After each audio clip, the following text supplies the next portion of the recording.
నెల్లూరు రూరల్లో 17వ డివిజన్లో పలు అభివృద్ధి పనులకు శంకుస్థాపన చేసిన మంత్రివర్యులు కొలుసు పార్థసారథి.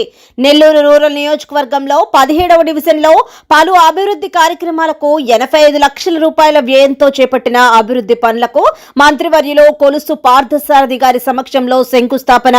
ఈ కార్యక్రమానికి ముఖ్య అతిథిగా ఆంధ్రప్రదేశ్ రాష్ట్ర హౌసింగ్ మరియు సమాచార ప్రజా సంబంధాల ఐఎన్పిఆర్ శాఖ మంత్రి కొలుసు పార్థసారథి హాజరయ్యారు. వారి సాన్నిధ్యంలో నెల్లూరు రూరల్ ఎమ్మెల్యే కోటంరెడ్డి శ్రీధర్ రెడ్డి అభివృద్ధి పనులకు శంకుస్థాపన చేశారు. ఈ సందర్భంగా మంత్రి పార్థసారథి మాట్లాడుతూ ప్రజల అవసరాలను గుర్తించి వాటిని తీర్చే దిశగా ప్రభుత్వం కృషి చేస్తోందని తెలిపారు. శాశ్వత అభివృద్ధి లక్ష్యంగా ఈ కార్యక్రమాలను ప్రారంభించామని చెప్పారు. ఈ కార్యక్రమంలో టీడీపీ నాయకులు కోటంరెడ్డి గిరిధర్ రెడ్డి, కార్పొరేటర్లు, క్లస్టర్ ఇన్ఛార్జీలు, ఇతర స్థానిక నాయకులు, టీడీపీ కార్యకర్తలు పాల్గొన్నారు.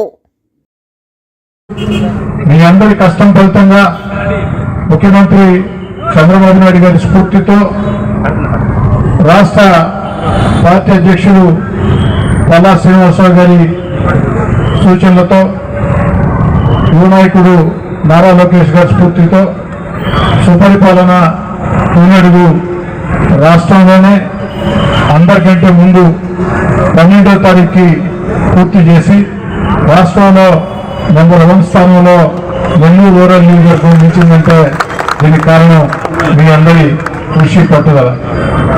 ఈ యొక్క సుపరిపాలన తొలిఅడుగు కార్యక్రమానికి నెల్లూరు రూరల్ నియోజకవర్గానికి, ఉదయగిరికి, కందుకూరికి ముఖ్యమంత్రి చంద్రబాబు నాయుడు గారి ప్రతినిధిగా పార్థసారథి గారు చూస్తూ ఉన్నారు. వారు కూడా తరచుగా అటు నాకు కానీ రూరల్ ఎమ్మెల్యే కార్యాలయానికి కానీ ఎప్పటికప్పుడు పర్యవేక్షిస్తూ అనేక సూచనలు చేశారు. వారందరి సూచనలతో ఈ కార్యక్రమం విజయవంతమైంది. పనిచేసిన ప్రతి నాయకుడు, కార్యకర్తకి శుభాకాంక్షలు తెలియజేసి అభినందించడానికి పార్థసారథి గారు ఈరోజు ఇచ్చేశారు. అందుకే వారి రాక సందర్భంగా మనందరం కలిసి 85 లక్షల రూపాయల వ్యయంతో వారి చేతుల మీదుగా శంకుస్థాపన చేయించుకున్నాం.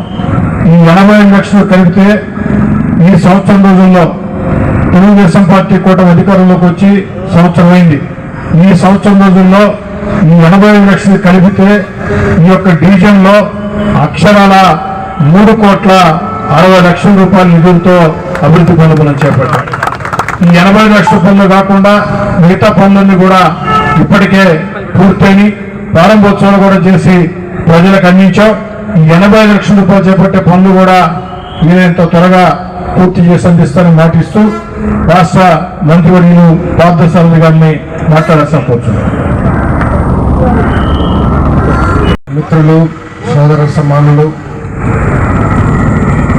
గత కొన్ని సంవత్సరాల నుంచి కలిసి రాజకీయాలు చేస్తున్న వ్యక్తులు, మీ అందరి అభిమాన పాత్రుడు ప్రీతమ శాసనసభ్యులు కోటంరెడ్డి శ్రీధర్ రెడ్డి గారికి, వారి సోదరులు, ఇక్కడ సోదరుడికి అన్నకి తోడుగా ఉంటూ నియోజకవర్గ సమస్యలు, నియోజకవర్గ ప్రజల సమస్యల్ని ఆహర్నిశలు పట్టించుకుంటూ మనస్ఫూర్తిగా అభినందిస్తున్నారని చెప్పేసి మనం చేస్తారో తప్పకుండా మన ప్రీతమ ముఖ్యమంత్రి చంద్రబాబు నాయుడు గారికి, మన ప్రీతమ యువనేత లోకేష్ గారికి, ఈ నియోజకవర్గంలో కార్యకర్తల బలం ఏమిటో తప్పకుండా చెప్తారని చెప్పేసి కూడా ఆత్మీయులకి సమయంగా మనం చేస్తాము.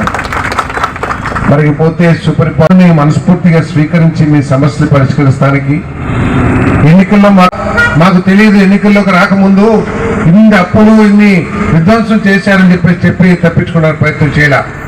అన్ని హామీలను కూడా ఏదైతే కార్యకర్త ఇంటింటికి వెళ్ళి చెప్పారో ఆ కార్యకర్త తలెత్తుకునే విధంగా ఈరోజు మనం అన్నింటినీ కూడా అమలు చేస్తామని చెప్పేసి మీకు మనం చేస్తాను.